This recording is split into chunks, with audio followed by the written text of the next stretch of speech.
नमस्कार मित्रांनो,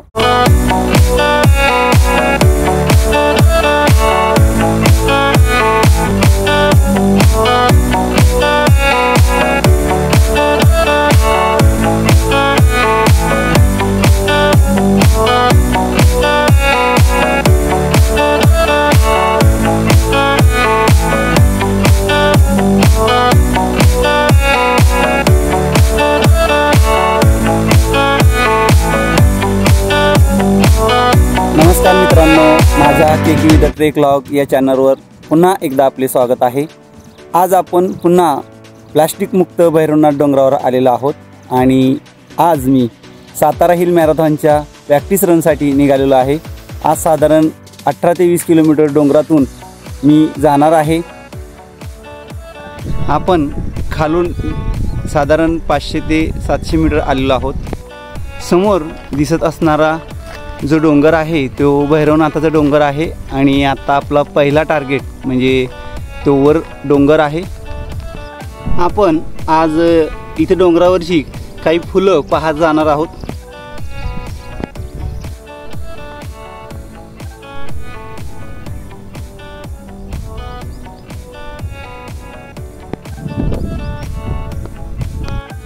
पहिल्या डोंगराचा नजीक आपण आता आलेलो आहोत।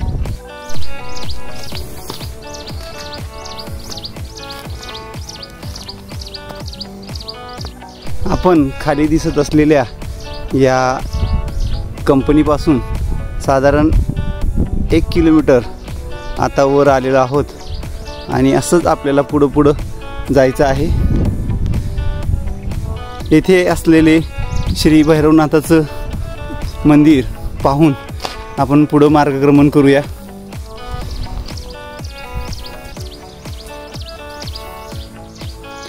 जय भैरवनाथ।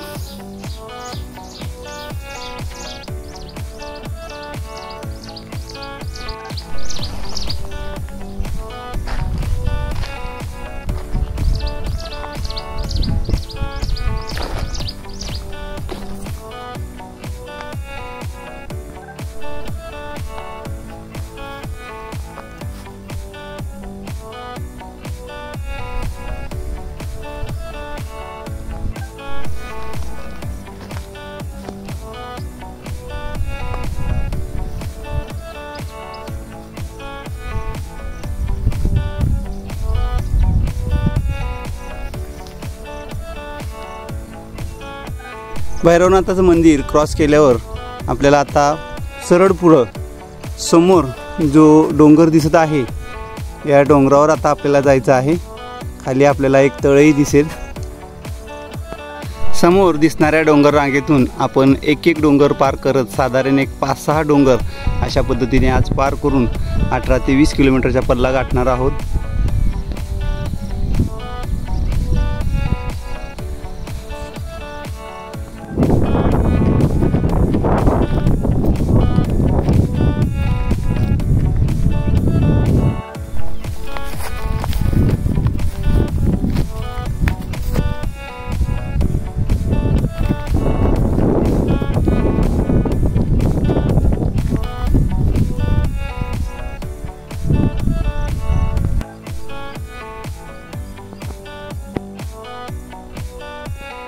हा एक डोंगर उतरून आपण आता खाली आलेलो आहोत आणि असंच आपल्याला समोरचं टार्गेट म्हणजे हा पुढचा डोंगर।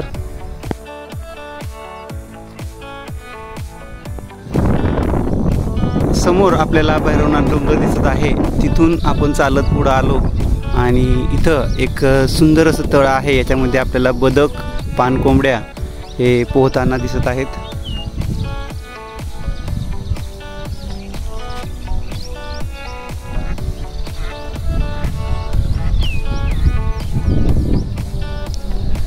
आणि आपला समोरचा टार्गेट इथे दिसत आहे।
तळ्यापासून थोडं पुढं आल्यावर माझा नेहमीचा जो विषय आहे प्लास्टिक मुक्ती आणि पर्यावरणासाठी प्लास्टिक हे किती घातक आहे, तर हा एक प्लास्टिकचा आपण ढिगारा बघू शकतो. वन विभागाने इथं झाडं लावलेली आहेत आणि ती झाडं लावत असताना त्याच्या झाडांच्या बरोबरच असणारा जो काही प्लास्टिक आहे तो त्यांनी इथंच टाकून दिलेला आहे. काही झाडं आपल्याला इथं पाहायला मिळत आहेत आणि हे करणं चुकीचं आहे. वन विभागाने असेल किंवा कोणी ज्या वेळेला आपण झाडं लावतो त्यावेळेला त्या झाडाचं नंतरचं प्लॅस्टिक असं इतस्ततः न पसरता तो सोबत घेऊन जावा. आणखीन एक ढिगारा आणि प्लास्टिक इकडं तिकडं पसरलेलं आपल्याला दिसत आहेत. इथे काही झाडं लावण्यात आलेली आहेत, परंतु त्यांनासुद्धा उन्हाळ्यात कोण पाणी देईल हा फार महत्त्वाचा प्रश्न आहे. निसर्ग आपली व्यवस्था ही स्वतः करत असतो. बोरीची, बाभळीची अशी वेगवेगळ्या प्रकारची झाडं आपल्याला इथं पाहायला मिळत आहेत. फक्त आपण निसर्गामध्ये हस्तक्षेप न करता इथं झाडं जर तोडली नाहीत तरी इथला हा परिसर अतिशय सुंदर राहील. मानवाचा हस्तक्षेप हाच निसर्गाला सगळ्यात मोठा धोका आहे. इथं नेहमीप्रमाणे एक दारूची बाटली पडलेली आहे. 4-5 लोकांनी इथं नाश्ता केलेला पाहायला मिळत आहे आपल्याला. ही काही चमचे प्लॅस्टिकचे, त्याचबरोबर या पसरलेल्या बाटल्या.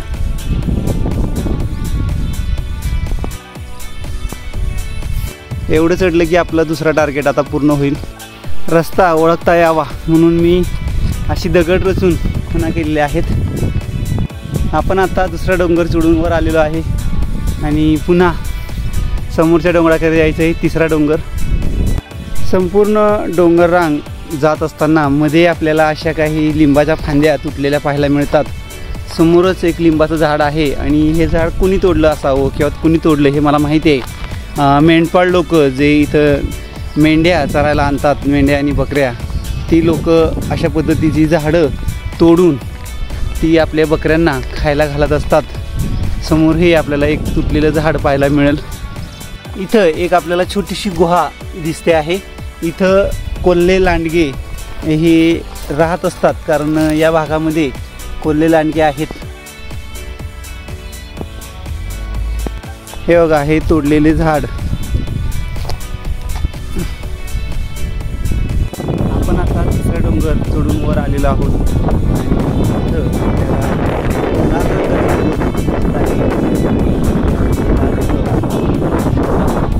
आजचा हा माझा सोलो ट्रेक असून एकटाच मी अजून पुढं जाणार आहे.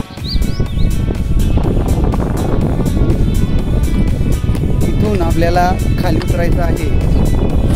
जरासा अवघड आहे, परंतु मी याच्या आधी 2-3 वेळा केलेला आहे. इथून खाली उतरलं का समोर रोड दिसत आहे. त्या रोडने जाऊन पुढं आपल्याला भवानी आईचं मंदिर दिसत आहे आणि हे मंदिर हे आता आपलं नेक्स्ट टार्गेट असणार आहे. चला तर जाऊया तिथं. पण हा डोंगर पण आता आपण उतरलेलो आहोत आणि इथं रस्त्याला आपण पोचलेलो आहे. समोरच आपल्याला भवानी आईचं मंदिर दिसत आहे.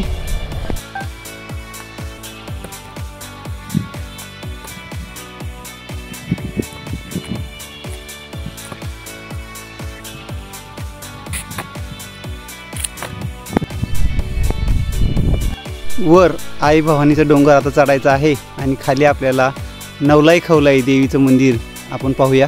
मंदिराच्या जवळ आलो का आपल्याला लगेचच या प्लास्टिकच्या बाटल्या आणि घाण दिसत आहे. जिथं जिथं माणूस जातो तिथं तिथं ह्या प्लास्टिक घेऊनच जात आहे. हा ओढा आणि समोरच आपल्याला नवलाई खवलाई माता देवी यांचं मंदिर पाहायला मिळत आहे.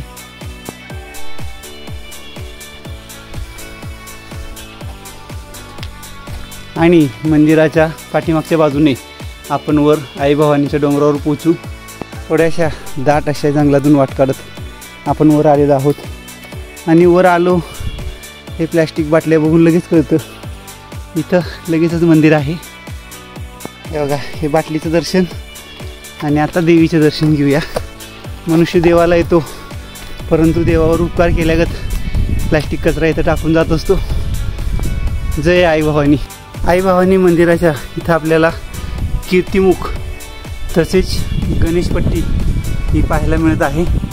आणि त्याचबरोबर आतमध्ये भवानी आईची सुंदर अशी मूर्ती आपल्याला इथं पाहायला मिळत आहे। त्याचबरोबर या बांधकामावरून आपल्या लक्षात येतं की हे हेमाडपंथी पद्धतीचं मंदिर आहे। आता त्याला काळ्या रंगाने कलर केलेला आहे। आई भवानीचं दर्शन घेतल्यानंतर लगेचच आपण आपल्या पुढच्या मार्गावर मार्गक्रमण होत आहोत। अजून आपला ट्रेक संपलेला नाही। जेवढं अंतर आपण आलो तेवढंच साधारण 6-7 किलोमीटर आपल्याला पुढं अजून जायचं आहे। हा समोर जो दिसतो आहे हे खंडोबाचं मंदिर आहे। या ठिकाणी आपण आता जाणार आहोत। समोर ब्रिटिश काळात बांधलेलं तलाव आपल्याला दिसत आहे आणि अजून आपल्याला जेवढं आपण आलो तेवढाच पल्ला पार करायचा आहे। आपण समोरच्या डोंगरावरून चालत इकडे आलेलो आहोत। बघा हा भवानी आईचा डोंगर, तिथून आपण चालत चालत चालत इथपर्यंत आलेलो आहोत। मध्ये हे जंगल इथं आपल्याला लागलेलं आहे, चांगलंच घनदाट जंगल आहे। सोलो ट्रेक करताना थोडीशी भीती वाटते आणि हे आता समोरच्या टेकडीवर आता आपण जाणार आहोत आणि त्यानंतर पुढं समोरची टेकडी। मगाशी पाहिलेल्या टार्गेटच्या आपण अगदी जवळ आलेलो आहोत। समोर आणखीन सेकंड टार्गेट आहे आणि आपण या वरच्या जंगलातून खाली आलो। 10 मिनिटं लागलीत खाली यायला, अजून वर जायला आपल्याला अर्धा एक तास लागेल। आपल्याला समोर जे हे मंदिर दिसत आहे हे पांढरं मंदिर, इथं खंडोबाचं मंदिर आहे, तिथं आपण जाणार आहोत। अजून बराच पल्ला आपल्याला गाठायचा आहे।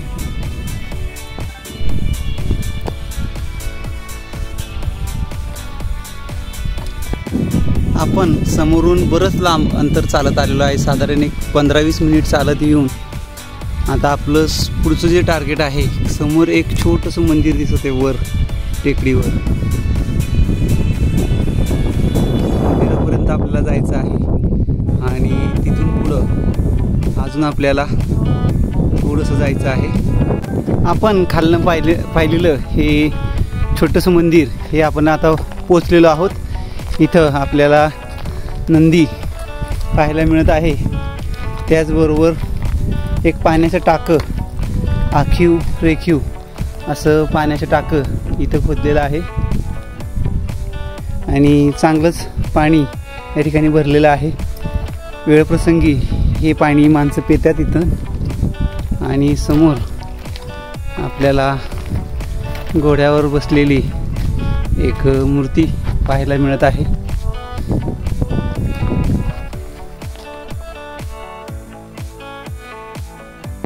बराचसा पल्ला पार करून आपण आता इथपर्यंत आलेलो आहोत आणि अजून शेवटची ही एक छोटीशी टेकडी आणि पाठीमागे भाग आपल्याला पार करायचा आहे।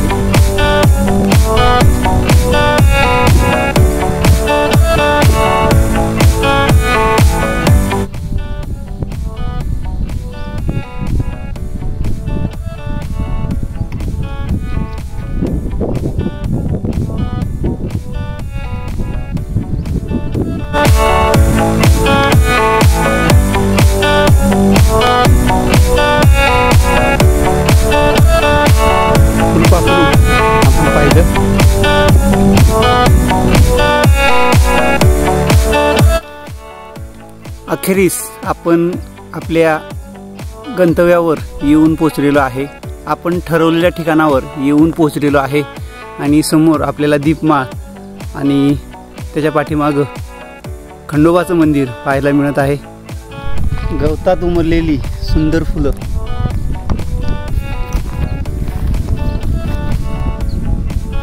आणि समोर असणारं मंदिर, मंदिराशेजारीच लोकांनी केलेला घाणेरडा प्रकार, प्लॅस्टिक टाकलेलं आपण नेहमीच्या प्रमाणे पाहू शकतो। आणि या सुंदर पायऱ्या चढल्यावर आपल्याला प्रसन्न असं मंदिर पाहायला मिळत आहे।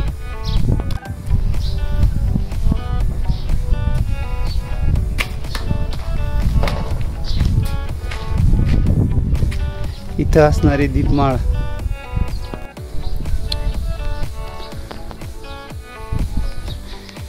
इथं वर गणेशपट्टी आणि मंदिराच्या गाभाऱ्यात आपल्याला कीर्तिमुख, त्याचबरोबर हे खांब म्हणजे हेमाडपंथी मंदिर असल्याचं हा नमुना आहे. 12व्या शतकामध्ये अशा प्रकारची मंदिरं ही बांधली जात होती.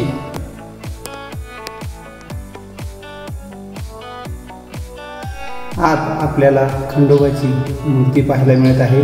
येळकोट येळकोट जय मल्हार. या मंदिराच्या पाठीमागच आपल्याला आणखीन एक मंदिर पाहायला मिळतं. तेही खंडोबाचंच मंदिर असल्याचं सांगितलं जातं. पाली आणि जेजुरीच्या खंडोबाच्या मंदिरांच्या ह्या 2 प्रतिकृती आहे असं या भागात मानलं जातं. इथं मंदिराच्या समोर आपल्याला नंदीऐवजी हत्ती पाहायला मिळत आहे. खंडोबा म्हणजेच महादेवाचाच एक अवतार मानले जातात.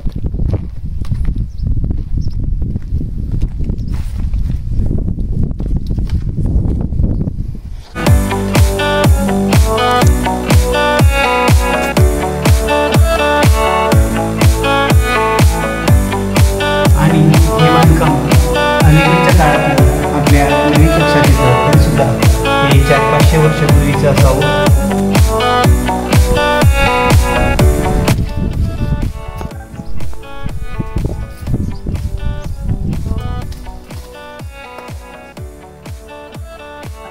ही दोन्ही मंदिरं पाहून झाल्यावर आपल्याला समोर तिकडे वीर धरण दिसत आहे. त्याचप्रमाणे तर आपल्याला पुढं हरेश्वरचा डोंगर दिसतो आहे आणि समोर खंडाळा. त्याचप्रमाणे इथं एक भवानी आईचं मंदिर, त्याचबरोबर म्हातोबाचं मंदिर.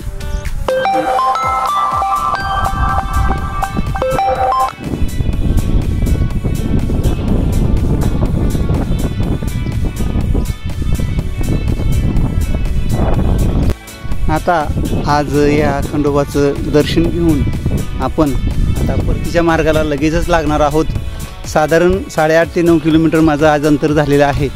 परत एवढंच अंतर पार करून मी जाणार आहे. सातारा हिल मॅरेथॉन ही 14 सप्टेंबर आहे आणि या 14 सप्टेंबरच्या सातारा हिल मॅरेथॉनच्या प्रॅक्टिससाठी मी आज इथपर्यंत आलो होतो. 8.5-9 किलोमीटर डोंगरातनं चाललेलो आहे. अजून तेवढंच अंतर मी चालून पुढं जाणार आहे. तर ही प्रॅक्टिस आहे आणि त्यात हा व्हिडिओ आपल्याला कसा वाटला हे पण जरूर सांगा. आता आपण पुन्हा माघारी पोचल्यावर व्हिडिओला एंड करूया. जसं आलो तसंच परत निघालेलो आहे.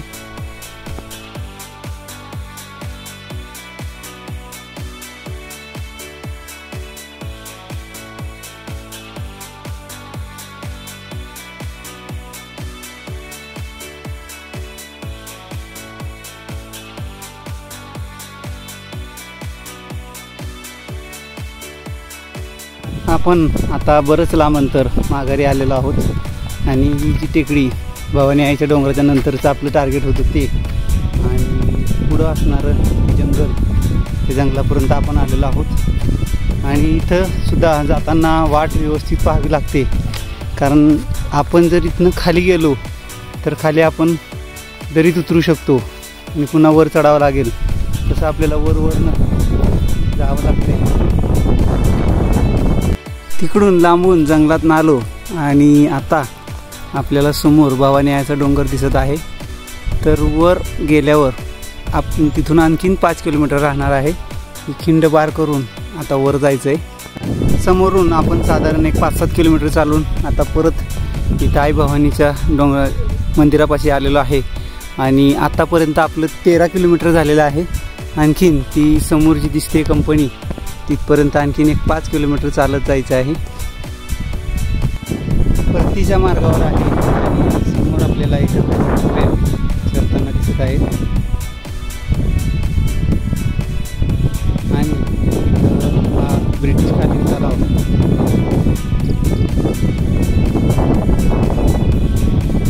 आणि समोर लांब हे लोणंद शहर अजून 3 किलोमीटर असेल.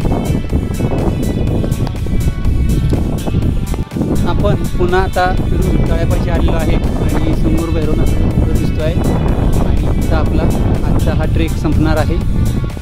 तर अशा प्रकारे मित्रांनो आपण पुन्हा भैरवनाथ मंदिराच्या इथं आलेलो आहे आणि खाली आपल्याला कंपनी दिसत आहे, म्हणजे आपला हा ट्रेक आता संपण्यात येत आहे। आज मी सातारा हिल मॅरेथॉनसाठीची प्रॅक्टिस रन साधारण 18 किलोमीटर केले। डोंगरातनं गेलो आणि डोंगरातनं आलो, 18-19 किलोमीटर चालून आलेलो आहे आणि त्याचा हा व्हिडिओ आज मी तयार केला। जर व्हिडिओ आवडला असेल तर लाईक करा, शेअर करा, सबस्क्राईब करा आणि हेल्दी राहण्यासाठी मॅरेथॉन निश्चितपणे करा। जय हिंद, जय महाराष्ट्र।